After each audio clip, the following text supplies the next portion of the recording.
it is my extraordinary pleasure to invite Nelida Fuccaro, who used to be in the same offices and in the same building before I met her at SOAS. We've known each other for a very long time. And as everyone who is here probably knows, she is one of the most brilliant scholars, historians of the Gulf, currently working, always innovative and interesting, also one of the coolest people I know, supportive and wonderful and brilliant and nice and great to be around. So on that note of huge amounts of loving on you, I invite you to start, and I would actually really love for you, before you start to talk, just give us a quick sense of how it is that you came to the project that you have come to, but also perhaps how did you get to be interested in the region and the broader scholarship in which you've been interested. I'm going to now mute myself and cede you the floor. Well, I mean, thank you very much, Lale. I'm not sure how can I live up to everybody's expectations after this introduction, but I'll try to. I mean, there are two intertwined stories to my history as a Middle Eastern scholar. And there are two parts to it. And I wanted to start with oil because I'm going to talk about oil today, and it's a very important part of my academic life these days. And then I will kind of briefly tell you how I got before I got to the Middle East. Now, my story with oil started a long time ago in 1973 during the oil crisis. And I can very, very clearly remember myself at the time I was 10, basically roller skating, gallivanting around the center of the town in the northeast of Italy, where where I was born and where I used to live. Because of course, at the time, cars during weekends could not circulate. And so let me share the screen. Let me start with my pictures. So basically, let me see. Yes, I mean, can you see it? Okay. And this was the kind of background within which, in 1973, Italy functioned. I mean, there were a lot of these kind of posters around, scusate niente benzina, no petrol, chiuso, chiuso, closed, closed, and you had oil pumps talking, please, please don't come to us because we don't have any petrol, sorry. So, and this is what the general context, and this is a wonderful picture I found from the 1973 crisis. Well, of course, this was not me. I mean, I was only 10 at the time, but I thought it was a wonderful illustration of another kind of means of transport that became, apart from the roller skates I used to use, which were bicycles. And I also love this picture for the wonderful 1970s fashion displays by the lady here. Now, this interest, at the time, I started thinking about oil and the Arabian Peninsula, Saudi Arabia, the oil sheikhs, and in my head, it was a kind of a whirlwind of exotic ideas and so forth. This interest was rekindled when I went to London in 1979, 1980. I was only 18. And at that time, of course, some parts of London were actually flooded with Saudi that with the beginning of the petrodollars flow had bought wonderful property and so forth. So, but I didn't start my academic trajectory with oil, and that is the other story. But before just going briefly into that, I want to actually also, in a sense, give a bit sort of a flavor why I became so interested in oil, but also in visual cultures of oil, right? Because this is actually what I'm doing at the moment. Now, of course, since 2017, I lived in the UAE, as you all know, in Abu Dhabi. And this is indeed a world of hidden and less hidden oil spectacles, an empire of science that continues to reflect, but also in some important respect, refract oil economic and political power, with money and wealth as the dominant value form. So the visuality of oil for me, or actually is also not only its visibility, but also its invisibility, and that's what I became interested in, is part of everyday life in this kind of living, in this sort of ecstatics of luxury, as some of my friends call it. Now, how do I get through the Arab world and the Middle East? I mean, I don't have, in the first instance, I don't have any family connections, unlike many of you guys. Well, actually, I acquired a family connection through my husband, Shalan, who's Afiraki, but that happened when I was finishing my PhD, so that later on. So after 1973 in London, I decided I wanted to study Arabic, because I was, again, in a very Orientalist way, mea culpa, but, you know, at the time, Orientalism as a concept was not that established. I kind of decided to study Arabic, and I went to study Arabic in Venice. And I had a fantastic teacher of Semitic philology. So I used to study all Semitic languages as well. In the process, got me into Iraq, because he was an archaeologist of Iraq. And Iraq, for me, proved to be a very fascinating frontier society. And the notion of frontier society really has attracted me since to places like Iraq, but also the Gulf. Why? Well, because I've got, and this is a personal history, I was born in the northeast of Italy in a truly frontier society. I belong to the second largest linguistic minority in Italy. And actually, I was virtually born 20 kilometers from the former Yugoslavian border and 60 from the Austrian border. So I come more from Middle Europe culturally, and frontiers have been always part of my life. Now, how did I move to the Gulf from Iraq? Well, that's the Exeter story.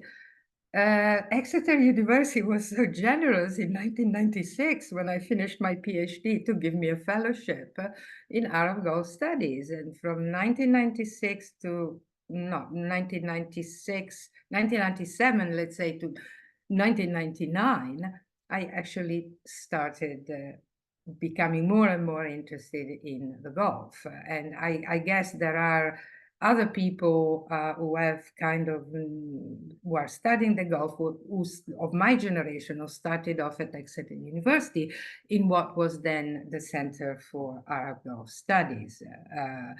So this is my story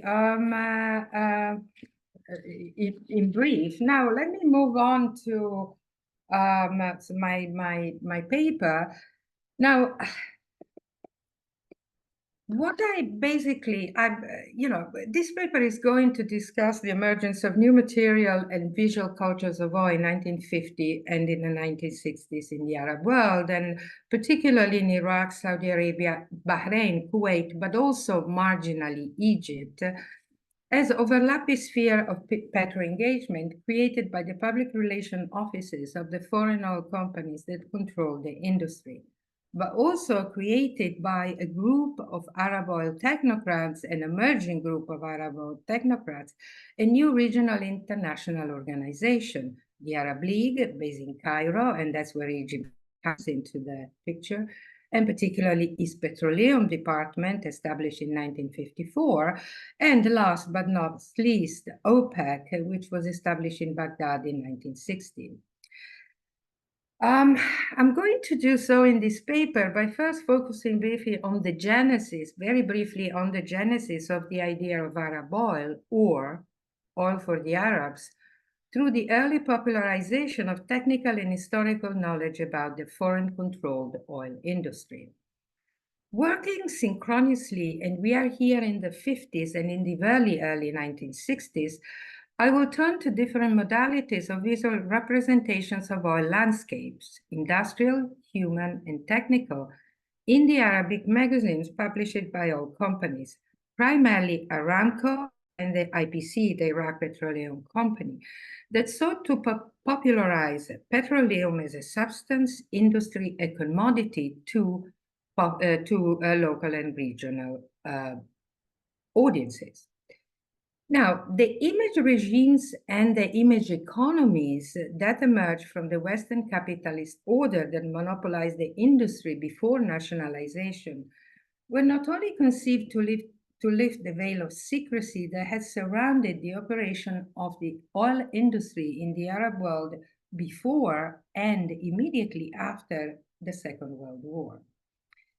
These regimes were also deployed to engender particular petroleum experiences as intimacies and synergies with the substance and the industry among modern petroleum subjects, to enforce the loyalty to oil corporation and the government that obviously operated in collusion with them, with the aim of mold obedient, often politically quiescent oil communities. The public relations offices of oil companies sought to socialize the non-Western employees, not only the Arab workforce, but also local population, into what an American oil executive called in 1955 the walls of oil.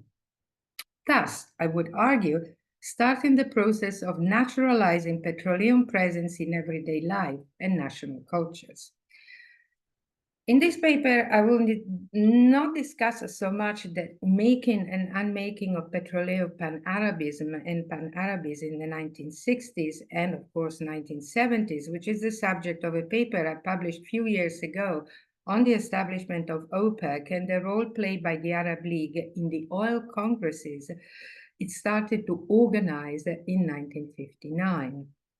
In that paper, I argued that the establishment of OPEC in 1960 and the increasing efforts by the Arab League in the 1950s to push the economic integration of Arab countries nurture an early generation of Arab oil experts, technocrats, diplomats, and propagandists who promoted petroleum Arabism as a novel oil ideology, al-Fikriya al-Naftiya, as they call it, that viewed oil as an instrument of political and national emancipation for all Arab nations. And this is kind of quite well known, and Lale is working on it in a very, very wonderful way.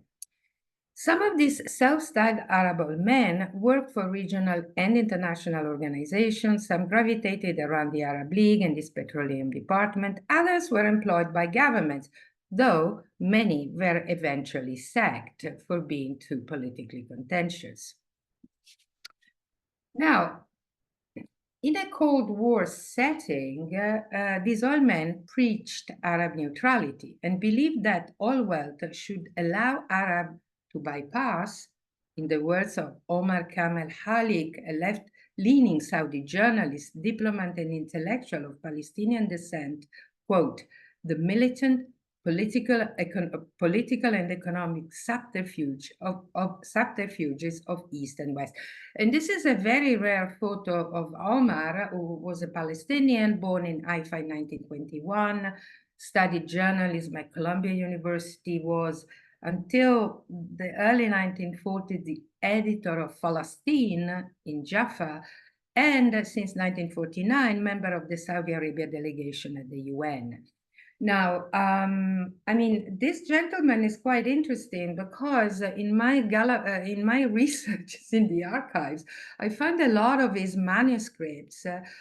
He was a writer, a journalist, and also a public intellectual. But I'm not going to talk much about this. And actually, there were a lot of Palestinian, as Lale very well knows, in the early oil industry in the Gulf, Saudi Arabia, Kuwait also, and so forth, but also here in the United Arab Emirates.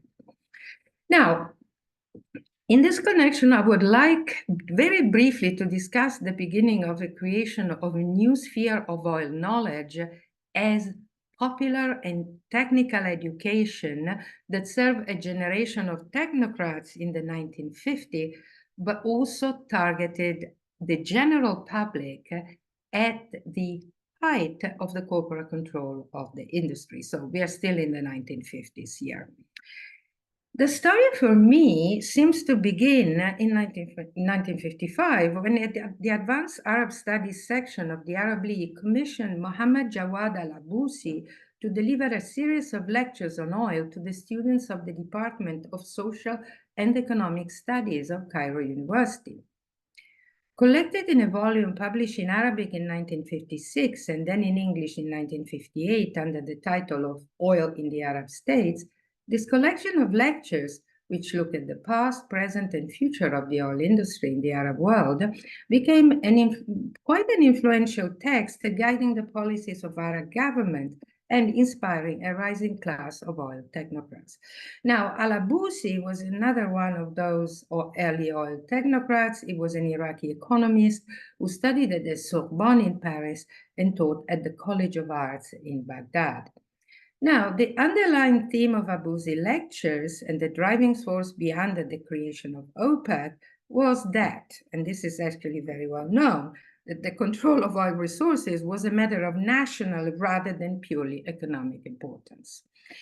Of course, this occurred in parallel with the development of labor movements across the Arab world and the ideological mobilization of workers, particularly after the nationalization of the oil industry in Iran. And now, I have done a bit of research on the press and the ways in which, particularly the nationalist press, that started in the early 1950s, talking about Arab oil, and there is quite a lot of interesting stuff on Bahrain and Kuwait in particular, but I'm not going to discuss this.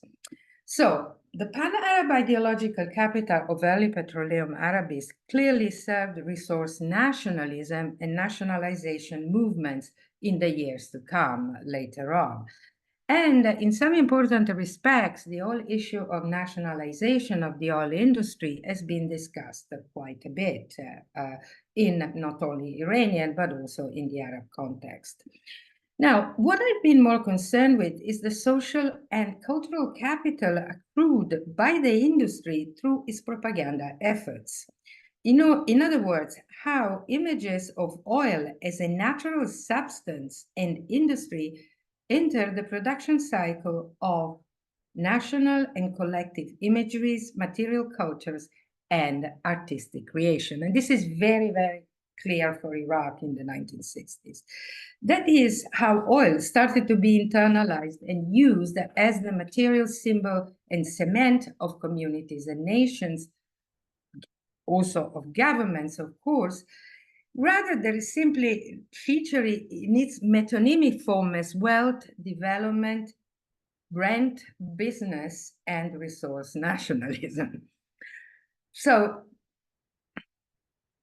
Oil First National Pavilion, set up in Cairo in 1959 during the first Arab Petroleum Congress held under the auspices of the Arab League, were the first large-scale fora that served the new public education objective of both the industry and governments. And here you can see a very rare photograph of the entrance of the pavilion, which is actually quite artistic, as you note.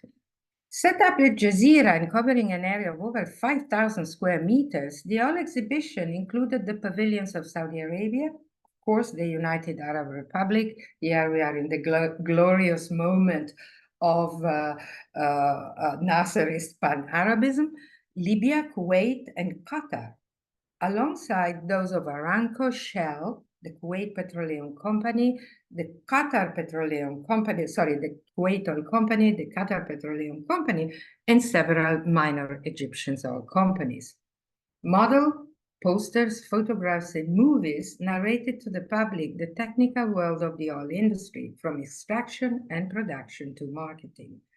Large number of primary and secondary schools and technical colleges attended the exhibition. The visitor, Nabil Mohammed Saeed, remarked, quote, "As a teacher, I advise my colleagues to go and see the exhibition, which is well organized and will help us to send the, into inverted comma, or message to a new Arab generation," end quote. Another visitor commented that he was sure that the exhibition left an indelible impression on every Arab soul. The exhibition was visited by schools, technical colleges, university students, as well as the general public.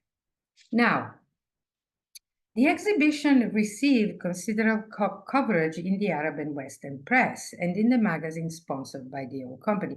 And this is an article on the actual exhibition and the pavilion of the Kuwait Oil Company, which was actually published in the Kuwait's Arabic magazine, in the Kuwait Oil Company's Arabic magazine called Risalat al-Naft.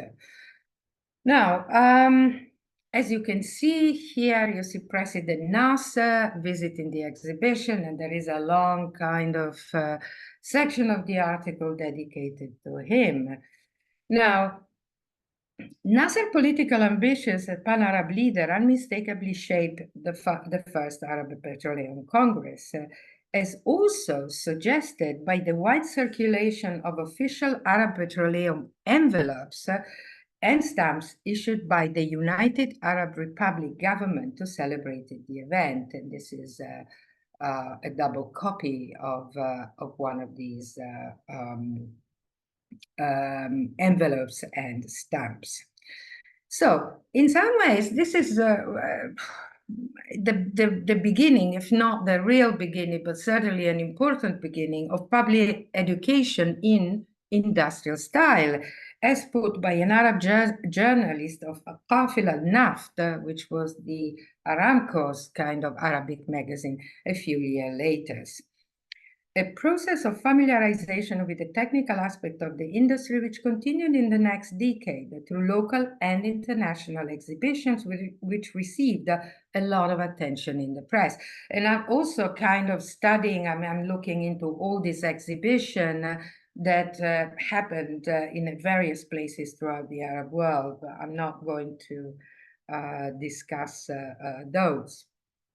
By the mid-1960s, when consumption became a more prominent theme, and when oil products and machinery started to become very important in the local markets, in the individual national markets, and it became very important for the company, from gasoline and cars, and from gasoline, different type of fuels, cars, plastic, petrochemicals, and so forth. The message of these companies, a PR office, was, quote, "There is no contradiction between consumer and industry. Both are mutually beneficial." And this, of course, the 60s is also known by global oil experts as the decade of consumption of the consumer, as opposed to the 50s as the decade of the producer in some ways. Now, turning to the visual words of petroleum landscape popularized by the Public Relations Office of Oil Companies. Now, I'm not that simply interested in the aesthetic quality of photographs, picture, graphs, and image, which I'll show you in a minute, but as noted by Larkin with reference to oil infrastructure, in their existence in a sort of poetic mode, as material and concrete semiotic vehicles of modernity. The building blocks of new geography and sociologies of oil production and consumption driven by corporate strategies. In some important respect, and to use an oil kind of oil terminology, I see images created by companies as veritable oil assemblages that bring together different layers of agency and experience, technology, and subjecthood, and so forth. Now, I'm also interested in this idea of images capturing oil's phenomenology, the quality and structure of early oil experiences, and this is individual, collective, and so forth.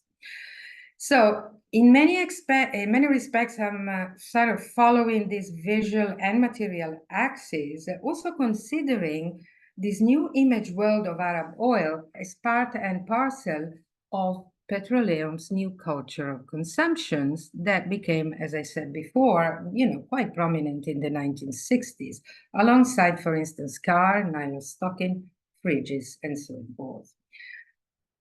The Arabic magazines I've consulted, which were distributed for free, became very popular beyond the circle of company employees.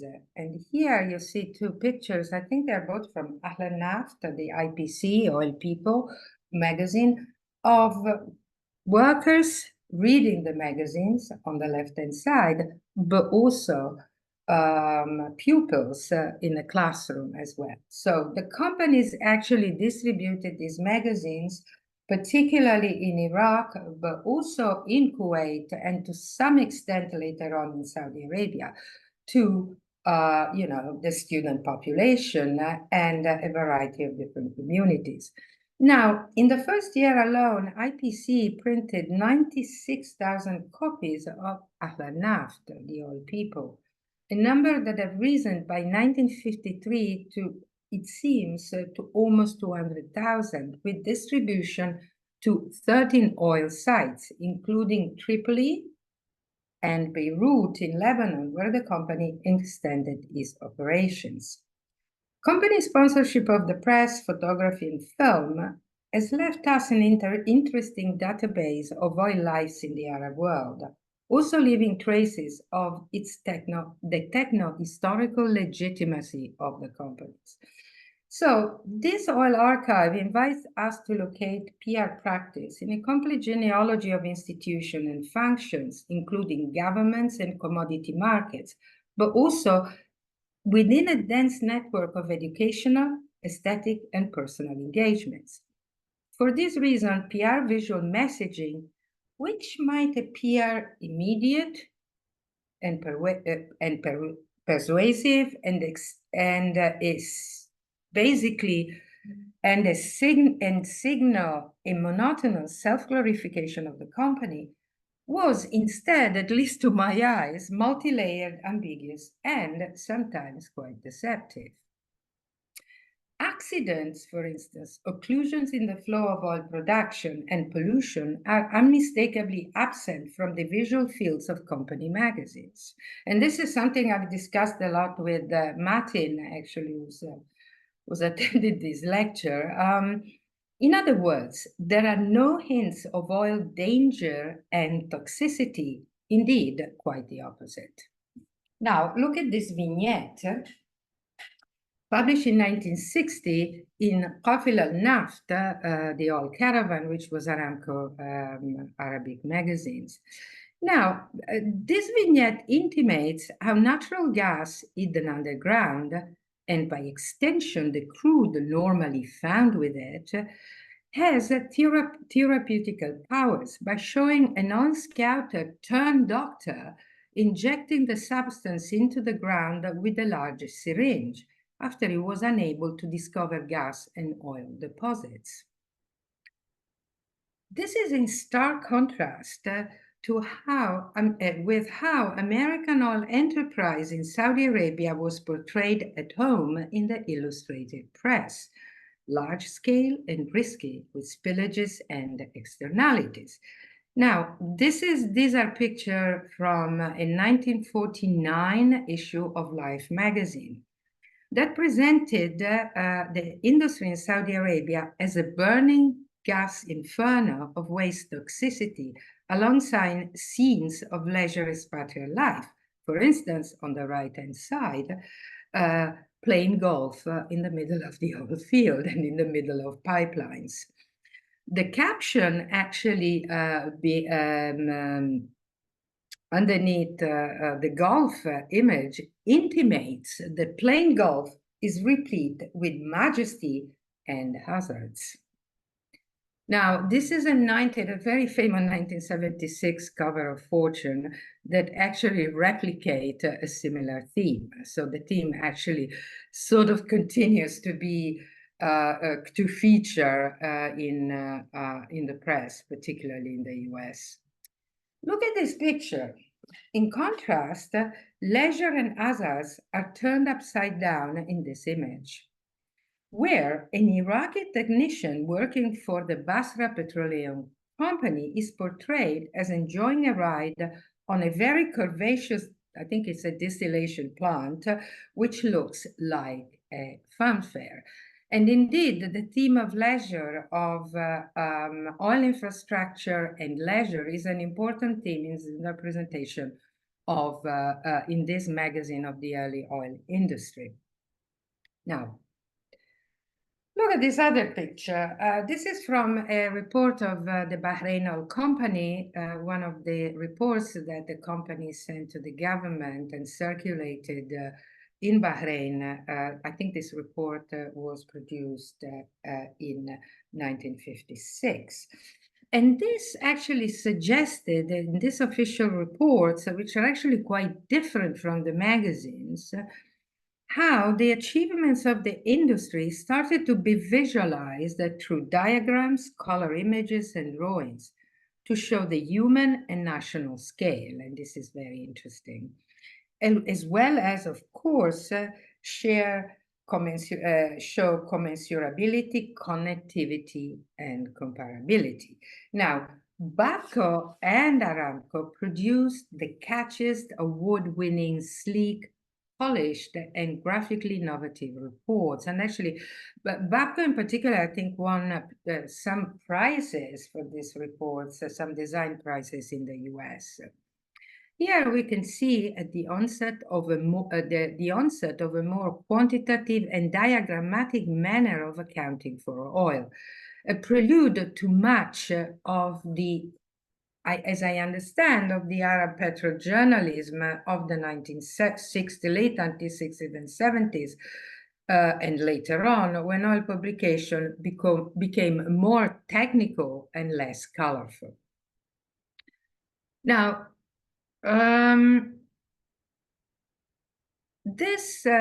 basically, there is another important theme that is related to technology. Particularly, technology is humanized, but also harmonized with nature. Now, derricks, the most popular industrial symbol of the early oil era, from the 1940s, I think, to the 1960s, acquire in this series of vignettes a life of their own, behave like workers in the oil fields, and follow routines, and are showing in the right-hand side, in the two kind of vignettes on the right-hand side, growing in the desert at plants irrigated by oil pipelines. After the opening of Aramco TV station in 1957, television sets also get a lot of coverage in the company's cartoon, as magic boxes that reach out to the private sphere, epitomizing the humanized agency of technology and hinting at the connection between moving images and oil-generated electricity supply for domestic consumption.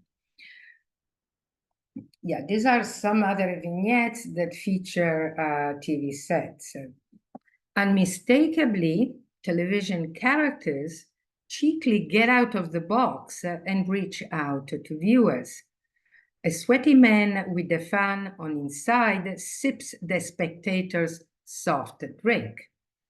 During an interview with, on the left-hand side, of course, during an interview with a zoologist, a donkey peeps out of the TV screen and eats the flower in the vase, to the amazement of the couple watching the program. The context of Kafila in the 1950s and early 1960s mirror Aramco's visceral relationship with Saudi Arabia landscape, subsoil, and geology. And this is actually another very important theme. In the 1960s, the magazine abandoned its focus on workers, which had been very much the case in the first issues in the 1950s, reflected the institutionalization of technical expertise at the service of state building following Kim Faisal 1952 10-point development program.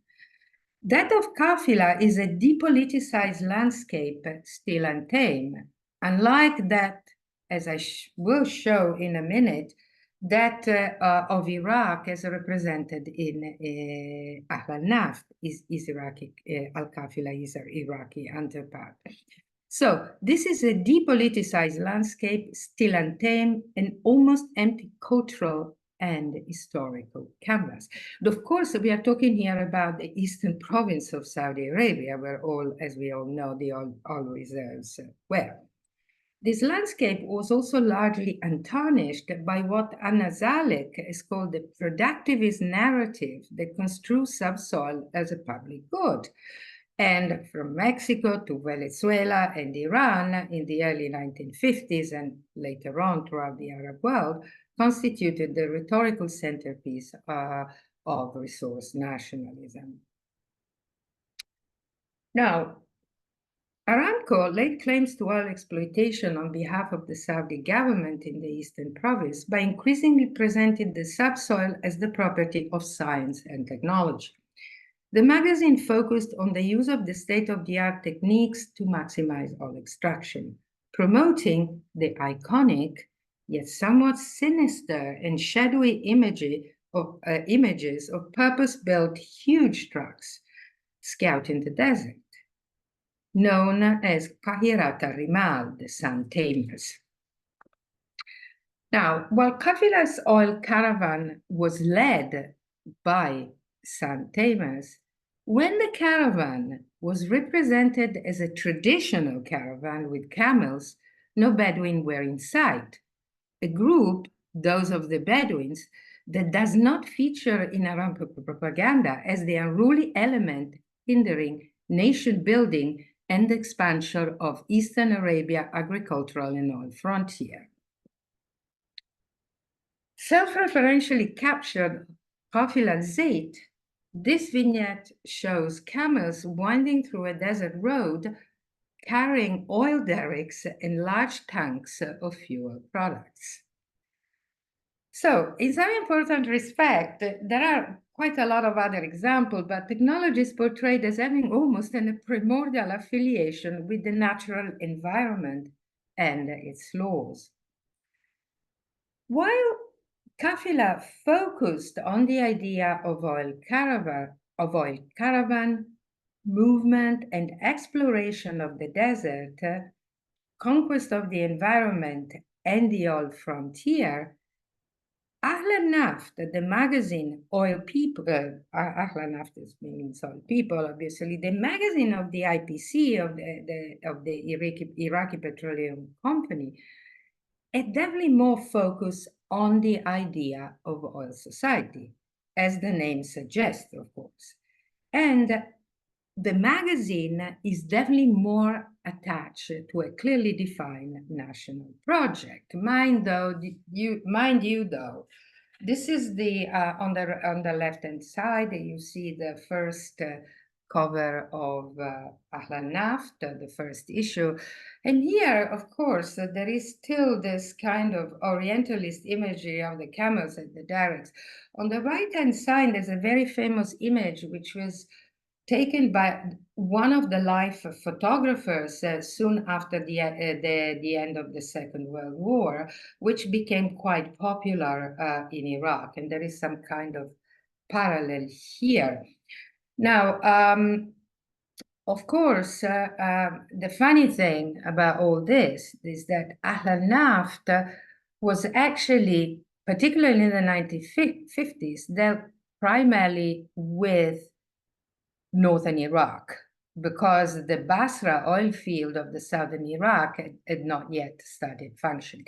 So this imagery as related to northern Iraq is quite peculiar. As we shall see, actually, the representation of land and people in Ahlanaf of the 1950s focuses primarily on Kurdish areas, right? In spite of this cover. Now this is a picture plate with scenes of oil people, and these picture plates basically showed a group of oil workers and their family in different work and leisure context. So in many important respects, the ways in which oil intimacies were populated in Iraq by the company's Arabic press was rather different from Saudi Arabia, reflected the longer history of oil extraction in the country and the different stage of national development driven by oil, particularly after the establishment of the Development Board in Iraq in 1950. Ahlanaf, which started to be published, as I believe, in 1951, served also to popularize the idea that oil constituted the country's future. Now, readers were, for instance, welcomed to the second year of the publication of the magazine by the image of a smiling baby with an oil derrick on the background and the ubiquitous palm tree also. And on the right-hand side, on the left-hand side, you see one of the very many photo competitions that were run by the magazine for the best-looking baby.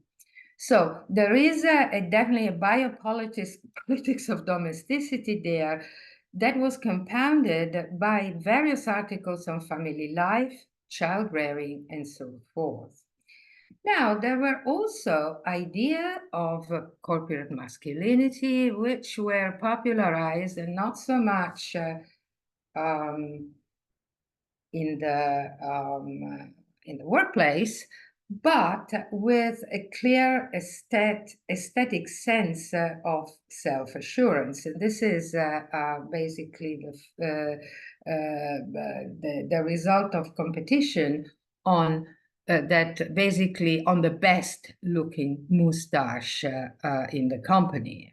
So there are quite a lot of these things that are quite funny, but also quite instructive of how the company started to kind of penetrate not only the corporate work sphere, but the domestic, leisure, and other spheres. So Ahlanaf human and natural landscape are then quite different from those of Al-Qafila, replete with history and also replete with history and popular tradition in the process of being transformed by Iraq industrial development, a physical and social environment that had already entered the sphere of production of Iraq's modern national culture. Now, nature, sorry, this is not very clear, this color plate. Nature is portrayed as lush and confident, mirroring the bright clothes of Kurdish village women in this color plate published in 1957. The magazine used the visual contrast between traditional and modern to naturalize the presence of the oil industry both in social and in national life.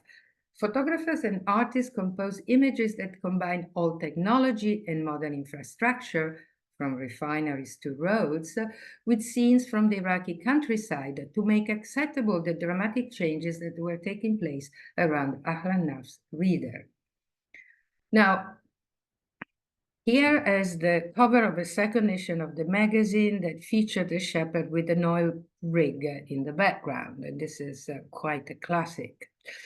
Now, another picture here at the top, you see 3 Kurdish villages in traditional dress. They are here pictured in 1958 with the building site of the Dukan Dam in the background, the largest infrastructural project of the monarchy completed the following year, I believe in 1959. The photo, whose dark tones give the 3 men posing in front of the camera a somewhat menacing appearance, was published alongside an image of the Salkinar cement factory, the first built in northern Iraq. And you see the image of the factory at the bottom. Now, the company used aerial photography to showcase infrastructure, modern housing project, and even nature as the uniform and sanitized large-scale spectacle of oil progress. The spectacle was staged to instill awe and wonder in viewers, we imagine, what Nye has called the technological sublime, with reference to the collective experience of large-scale projects in industrialized societies. In the first year of Ahlanaf publication, oil featured not only as development, but also as a mineral substance embedded in the history and archaeology of Iraq's subsoil. An article, for instance, explained cheekily that if it were not for oil, Noah's Ark would have sunk, as oil coating rescued ancient wooden ships from sinking. It's easy to read here an allusion to the redemptive power of the Black Gold in 20th century Iraq, lifting the destiny of the country as he had rescued the Ark from the deluge millennia earlier. Ahlanaf also endeavored to impress upon his readers the continuity between Iraq's past and present by emphasizing the country's rich archaeological heritage as a feature of its productive subsoil. Many articles liken antiquities to oil, both treasure extracted from the guts of the earth. Now, Ahlanaf also endeavored to impress the magazine portrayed Iraq's ancient heritage in different visual modalities, and I've written about it, and I can't really go into much details. Juxtaposing perspective from above, really aerial views of archaeological sites and so forth, and excavation sites as well, to close-up of statues, objects, and detail of ancient bas-relief and tablet. And this is a very famous from Latif Alani photo, who was a very famous Iraqi photographer who started his career working for Ahlanaf for IPC. And this is a head of a statue of Adra.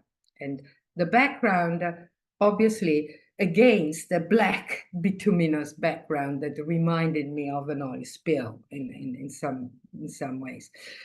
Now, I've almost finished. So the magazine invited readers to identify the industry with Iraq's past through clothing, landscape, and village life.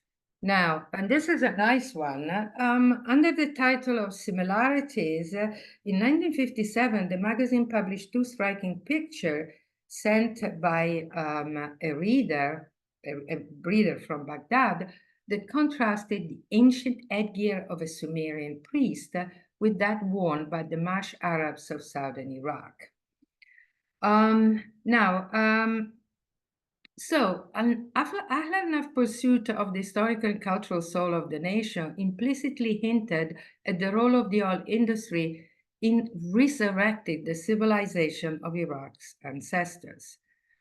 And I'll finish with this cover of Iraq Oil in 1953. Now, this was the company's usually matter of fact, but lavishly illustrated annual report in English that juxtaposes an ancient cuneiform tablet on the background to the image of an unspecified distillation plant, once again linking oil with Iraq's rich archaeological subsoil. So I'll stop here. Sorry, I went a bit sort of. That was amazing, Nelida. And I'm going to ask the first question. You're going to answer, and then I'm going to turn off the recording. Sure. Thank you so much for that. I had not seen those images, and I had heard only bits of their talk before. So this was wonderful. One question that I've got is about the extent to which the people who wrote for the magazines or the editors had any kind of autonomy in what they chose to publish. I mean, you did talk about how, the space of politics was fairly narrow or limited in there. But I'm curious because obviously Ibrahim Jabra Ibrahim was the head of public relations for the IPC, and they had all of these really amazing Iraqi writers and poets working for them. So I'm curious about the extent to which they had autonomy to do what they wanted to do. Yeah, I mean, this is the issue of autonomy, and also the issue of more evident cultural production, particularly in the artistic field, in the field of the arts, becomes much more prominent after the revolution. In particularly with Amilun, with the kind of successor publication to Ahlan Naf, which is Amilun fil Naft. Right now, in Amilun fil Naft, yes, Jabra bin Jabra, all the artists, has quite a lot of liberty of movement and so forth. And in fact, I think Tiffany Floyd has argued in an article she published recently that actually they were very much, this magazine was in some ways part of the tide of resource nationalism, and therefore was very much disjointed from company control. But this is the situation after 1960. Okay.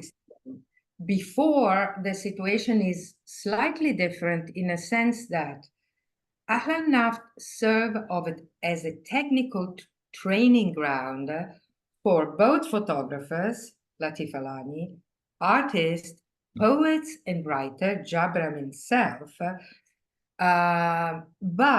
And so they started collaborated to this publication, but under the tight supervision of the PR office, which was led by the company and was tightly controlled by London. Right? Can I ask you another question? To what extent was the English version and the Arab version, did they have any overlaps in the way that Ghafala Naf and Aramco World would occasionally have articles that were published in both?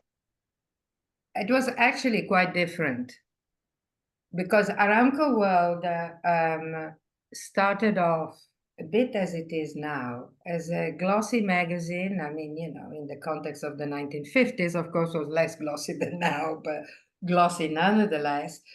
That was actually created more for international consumption and for the center of power in Riyadh and in the Arab world.